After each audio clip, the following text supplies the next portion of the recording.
नमस्कार, स्वागत है आपका खबरों का पंचनामा में। मैं हूं आपके साथ खुशबू। हम लेकर आए हैं देश और दुनिया की 5 बड़ी खबरें, जिस पर चर्चा के लिए हमारे साथ स्टूडियो में मौजूद हैं कैपिटल टीवी के editor in chief doctor Manish Kumar. Doctor साहब, बहुत बहुत स्वागत है आपका। सबसे पहले नजर डालते हैं हेडलाइंस पर।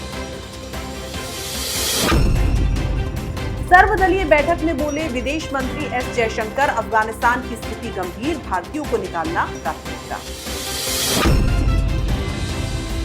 तालिबान ने 150 सिख तीर्थयात्रियों को काबुल एयरपोर्ट के रास्ते में रोका, एयरपोर्ट के पास बढ़ाई अपने लड़ाकों की तैनाती। बंगाल चुनाव हिंसा की जांच कर रही सीबीआई की ताबड़तोड़ कार्रवाई, अब तक 9 केस हुए दर्ज। धर्मांतरण के विदेशी फंड से दिल्ली दंगे के आरोपियों को छुड़ाने के लिए खर्च हुए थे 60 लाख रुपए, गुजरात पुलिस पहुंची लखनऊ। और केरल में बीते 24 घंटों में कोरोना के रिकॉर्ड 21,000 नए मामले दर्ज, तीसरी लहर की संभावना बनी।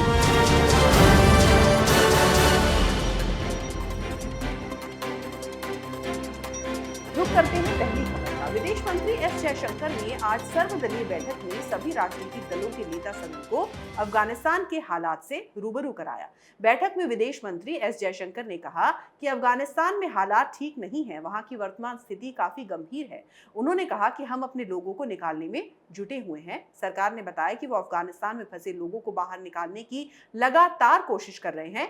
बैठक में विदेश सचिव ने भी सभी नेताओं को वहां के हालात के बारे में विस्तार से जानकारी दी। विदेश मंत्री ने बताया, तालिबान के कब्जे के बाद अफगानिस्तान से निकासी के लिए 15,000 लोगों ने भारत से संपर्क किया है। साथ ही उन्होंने कहा कि दोहा में जो तालिबान ने वादे किए थे वो उस पर खरा नहीं उतरा है। उन्होंने दोहा में अमेरिका तालिबान के बीच हुए समझौते का भी जिक्र किया।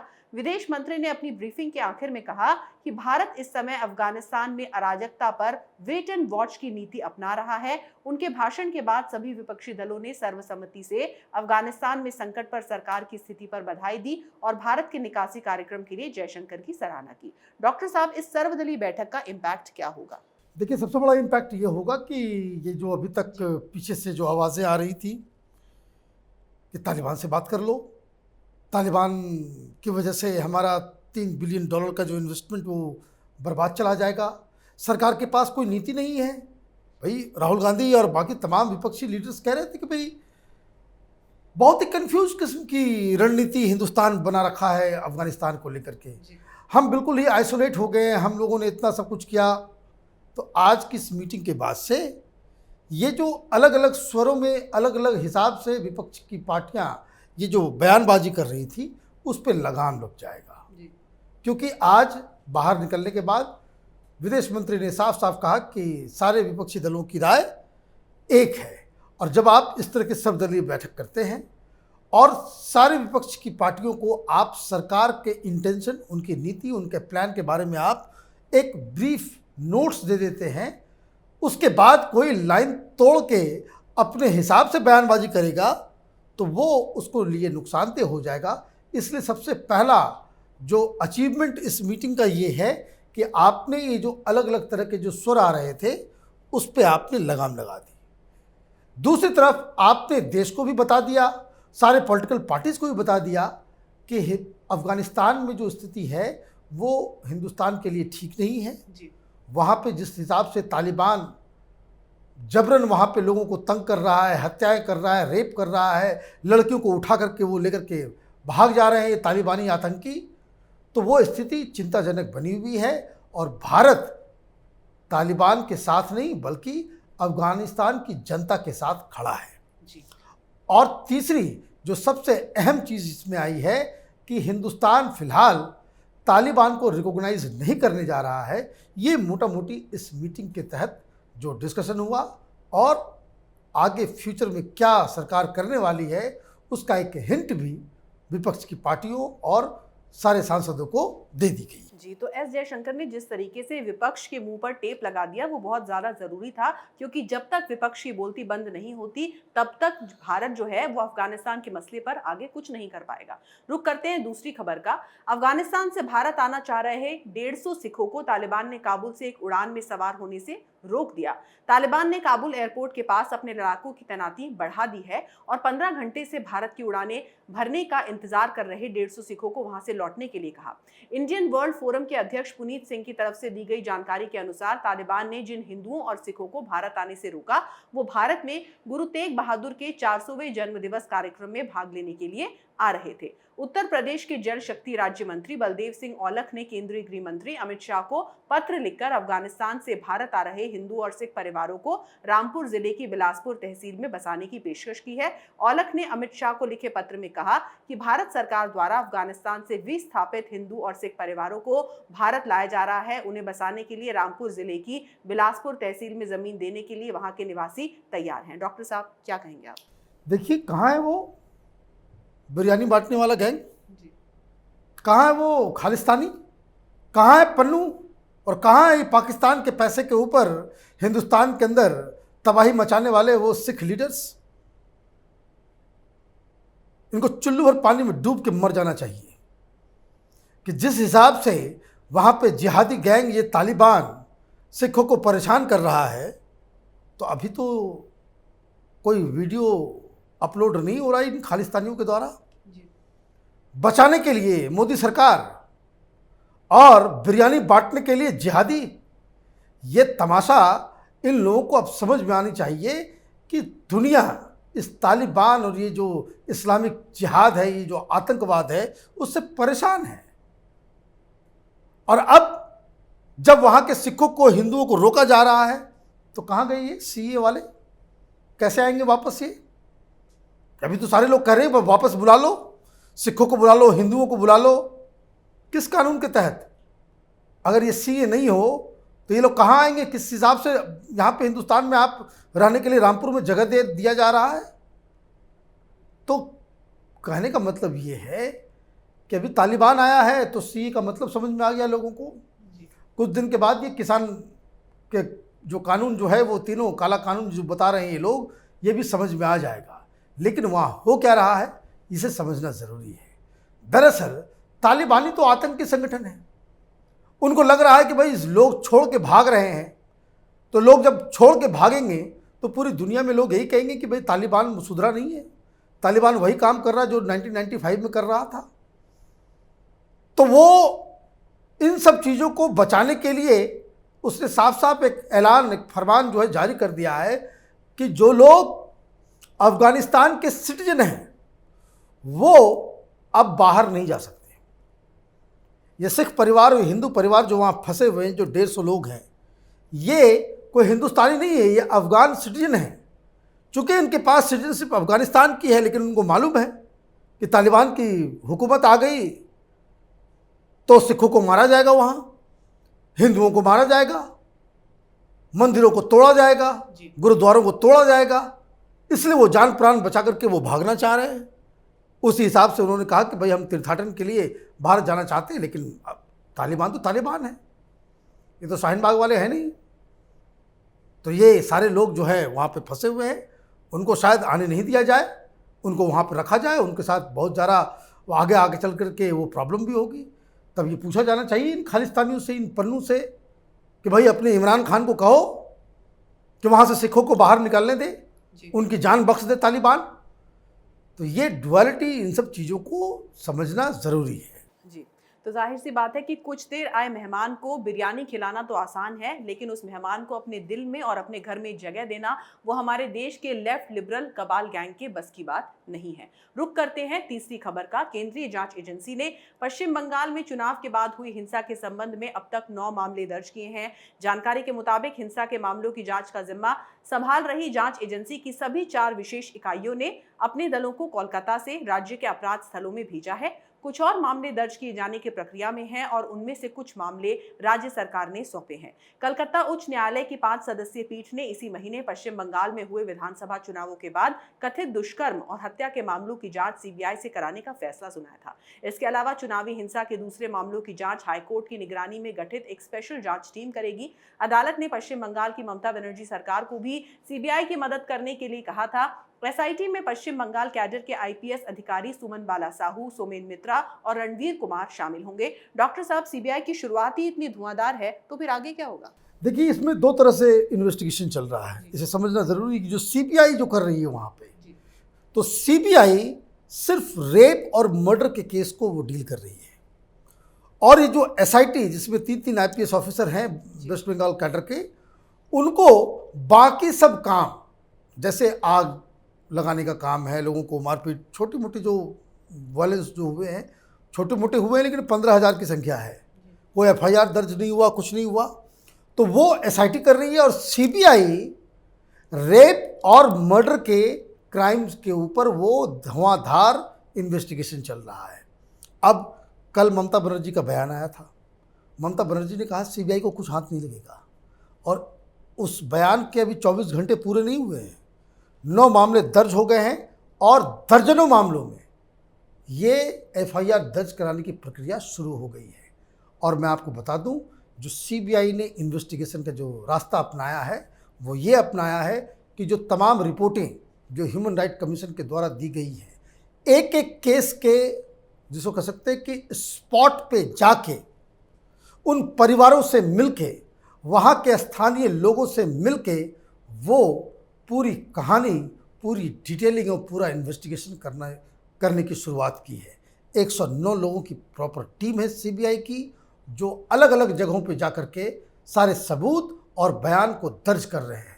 ममता बनर्जी के लिए अब इस पूरे जो पोस्ट इलेक्शन वॉयलेंस जो हुए हैं, इसमें अपने आप को बचा पाना बड़ा मुश्किल काम लगेगा। जी, तो ममता बनर्जी को ये पता होना चाहिए कि उनके कबूतर की तरह आंख बंद कर लेने से सीबीआई अपना काम करना बंद नहीं कर देगी। 24 घंटे में ही 9 केस दर्ज हो चुके हैं। आगे आगे देखिए सीबीआई क्या क्या करती है। बात करते हैं चौथी खबर की। उत्तर प्रदेश में धर्मांतरण मामले में गुजरात के वडोदरा से गिरफ्तार सलाउद्दीन शेख की संस्था AFMI, American federation of Muslims of Indian origin की जांच से बड़ा खुलासा हुआ है। एजेंसियों का दावा है कि पाकिस्तानी खुफिया एजेंसी ISI के इशारे पर चल रहे अवैध धर्मांतरण के लिए विदेशों से आने वाले फंड का इस्तेमाल देश विरोधी गतिविधियों में हो रहा था। ATS की जांच में सामने आया कि 2019 में नागरिकता संशोधन कानून के विरोध में दिल्ली में हुई हिंसा के दंगाइयों को छुड़ाने के लिए इसी फंड से 59,94,000 रुपए खर्च किए गए थे। यूपी और गुजरात ATS की ज्वाइंट जांच में पता चला कि मजलूमों की मदद के नाम पर सलाउद्दीन जैनुद्दीन शेख की संस्था AFMI विदेशों से चैरिटी फंड जुटाती थी। इस संस्था को दुनिया के कई देशों से 5 साल में 27 करोड़ 30 लाख रुपए मिले। इसमें 19 करोड़ 30 लाख संस्था के खाते में आए और 8 करोड़ रुपए हवाला के जरिए भेजे गए थे। डॉक्टर साहब, ये तो वाकई बड़ा खुलासा है। बहुत बड़ा खुलासा है जी। और खुलासा सिर्फ ये धर्मांतरण को लेकर के नहीं है। पाकिस्तान से पैसा आ रहा है, ISI फंड कर रही है। 27 करोड़ 94 लाख रुपए आए पिछले 5 साल में धर्मांतरण के लिए नहीं, देश विरोधी काम के लिए। और इस ATS की जांच से क्या मालूम चल रहा है कि ये जो पैसा आया उसमें बहुत सारा खर्च, ये शाहीन बाग का जो आंदोलन चल रहा था, तो लोगों को भीड़ जुटाने, हिंसा भड़काने, आगजनी करवाने के लिए वो पैसे का इस्तेमाल हुआ।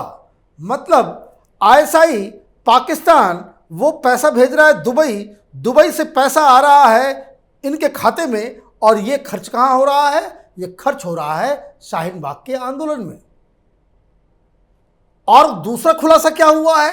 दूसरा खुलासा इसमें यह हुआ है कि जो CA प्रोटेस्ट शाहीन बाग के बाद जो दंगा हुआ, और ये जो शाहीन बाग को लीड करने वाले ये तमाम तरह के ये जो अल्ट्रा लेफ्ट किस्म के एक्टिविस्ट, इन लोगों को जो जेल में डाला गया दिल्ली दंगे के केस में, उन लोगों के वकीलों का खर्च भी यही पाकिस्तान और ISI के फंड का इस्तेमाल किया जा रहा है। और जिसमें यह बताया जा रहा है कि 60 लाख रुपए ये दंगे के आरोपियों को बचाने में ये खर्च किए जा रहे हैं। मैंने इतना खर्च हो गया है, आगे और भी खर्च हो रहा होगा। तो इसका मतलब क्या है? इसका मतलब दो टूक शब्दों में बिल्कुल साफ साफ यही है कि ये शाहीन बाग का आंदोलन जो चल रहा था, ये जो फर्जीवाड़ा हो रहा था, ये पाकिस्तान स्पॉन्सर्ड था। अब कौन कौन नेता वहां गया, कौन कौन पत्रकार उसको लेकर के झूम झूम करके रिपोर्टिंग कर रहे थे, कौन कौन ये कह रहे थे कि जो, इसलिए आप देखिए शाहीन बाग में इसलिए नारे ये लगाए जा रहे थे, हमें चाहिए जिन्ना वाली आज़ादी। पाकिस्तान का पैसा खाओगे तो नारा तो जिन्ना का ही लगाओगे। और ये तमाम लोग, वो सारे पत्रकार, वो सारे मीडिया वाले, वो सारे नेता, वो सारे एनजीओ, वो सारे मौलवी और मौलाना, ये सब के सब आज के इस खुलासे से पाकिस्तान के दलाल, पाकिस्तान के एजेंट घोषित हो गए हैं। अब सरकार का काम है कि इन लोगों के गर्दन को पकड़ के सीधे इन लोगों को तिहाड़ जेल कैसे भेजा जाए उसकी व्यवस्था करे। जी, तो बड़ी शर्म की बात है कि पाकिस्तान के पास अपने मुल्क को खाना खिलाने के लिए तो पर्याप्त पैसे नहीं है, वो तो बस दूसरे घरों में आग लगाकर उसी आग पर अपनी रोटियां सेकना जानता है। रुक करते हैं आखिरी खबर का। केरल में बीते 24 घंटों में कोरोना के 31,000 से ज्यादा नए मामले सामने आए हैं। वहीं 215 कोरोना मरीजों की मौत हुई है। सबसे चिंताजनक बात यह है कि केरल का टेस्ट पॉजिटिविटी रेट यानी कि TPR 19.03% है। पिछले 3 महीनों में एक दिन में रिकॉर्ड ये सबसे ज्यादा केस है। इन नए मामलों को देखते हुए कोरोना की तीसरी लहर की संभावनाएं बढ़ गई हैं। सरकारी आंकड़ों के मुताबिक देश में सबसे ज्यादा मामले केरल और कुछ अन्य राज्यों में दर्ज किए जा रहे हैं। बता दें कि देश में अब तक 60 करोड़ से ज्यादा लोगों को टीका लग चुका है। डॉक्टर साहब, केरल में जिस तरीके के हालात हैं, ये तो वाकई खतरे की घंटी है। कहाँ है भाई, कहाँ है सारे वो पत्रकार, वो NDTV वाला और वो न्यूज़ क्लिक वाला, ये सब जो प्रोपेगेंडिस्ट है।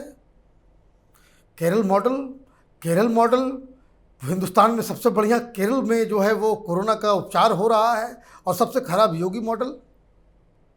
आधा से ज़्यादा डिस्ट्रिक्ट कोरोना फ्री हो गया यूपी में, और पूरे देश में तीसरी लहर लाने के लिए बेताब है ये वामपंथियों की सरकार वहाँ पे।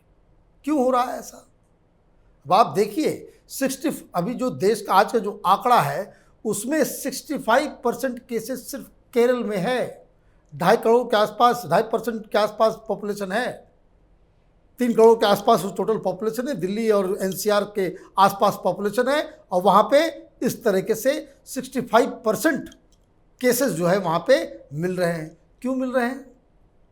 और 2 ईद की छुट्टी खोल दो सारी चीज़ के लिए। मतलब तमाशा इन लोगों ने ऐसा कर दिया है कि, और ऐसा केरल का मॉडल सामने आया है। कुछ टीम गई थी केंद्र से पता करने के लिए क्या बवाल है। ये वामपंथी तो हमेशा उल्टा ही काम करते हैं ना जी। और पता नहीं, हम तो ये चार्ज लगाते हैं, इनका कोई भरोसा नहीं। पिछली खबर में आपने देखा, पाकिस्तान से पैसे लेकर के ये शाहीन बाग कर रहे थे, ये चीन से पैसे लेकर के थर्ड वेव लगवा देंगे। ये वामपंथियों का चरित्र है। ये इतने गंदे किस्म के लोग हैं। अब मालूम चल रहा है कि भाई जो वहाँ पे हर जगह हमने बाकायदा क्वारंटाइन करने वाला एक जोन हमने क्रिएट किया था कि जहाँ ज़्यादा संख्या है वहाँ पे आपने उस इलाके को आपने सील कर दिया। केंद्र से टीम गई, मालूम चला कि ये गलत जगह पे जो सील लगा रहे थे। जहाँ पे कोरोना नहीं है उसको बंद कर दिया, जहाँ कोरोना है उसको फैलने दिया। और जिस हिसाब से वहाँ पे अभी तो फिलहाल केंद्र की सरकार को इमीडिएटली एक काम करना चाहिए कि केरल से कोई भी पैसेंजर ट्रेन, रास्ता, रोड, हवाई जहाज, कुछ भी केरल से लोग बाहर नहीं आने चाहिए। क्यों? अगर इस थर्ड वेव को हिंदुस्तान में अगर आना है तो वो इसी केरल मॉडल की वजह से, इन वामपंथियों की वजह से पूरे देश में थर्ड वेव आ जाएगा। इसलिए पूरे के पूरे केरला राज्य को ही जो है बिल्कुल क्वारंटाइन कर देना चाहिए। देश से बिल्कुल अभी जो है उनको कोई भी लोगों से मिलने जुलने की ज़रूरत नहीं देनी चाहिए और वैसी व्यवस्था बनानी चाहिए। लेकिन एक सवाल जो बार बार पूछा जाएगा, ये प्रचार प्रसार और जो वामपंथियों का जो टोली दिल्ली में लुटियन बैठी हुई है, क्या मिला इस तरह के झूठ अफवाह को फैला के? मैंने चश्मा आप विचारधारा का इतना कड़ा आप पहन लेते हो कि बिल्कुल आपको सच दिखाई नहीं देता। और ये तमाम लोग जो केरल के नाम पे आर्टिकल लिख रहे थे दिल्ली में, अब ये सब पता नहीं किस बिल के अंदर घुस गए हैं। जी डॉक्टर साहब, बहुत बहुत धन्यवाद इस तमाम जानकारी के लिए। धन्यवाद। तो खबरों का पंचनामा में आज के लिए बस इतना ही। देश विदेश की तमाम खबरों और उनके एनालिसिस के लिए आप देखते रहिए कैपिटल टीवी। हमें लाइक करें, शेयर करें और कैपिटल टीवी को सब्सक्राइब करें। नमस्कार।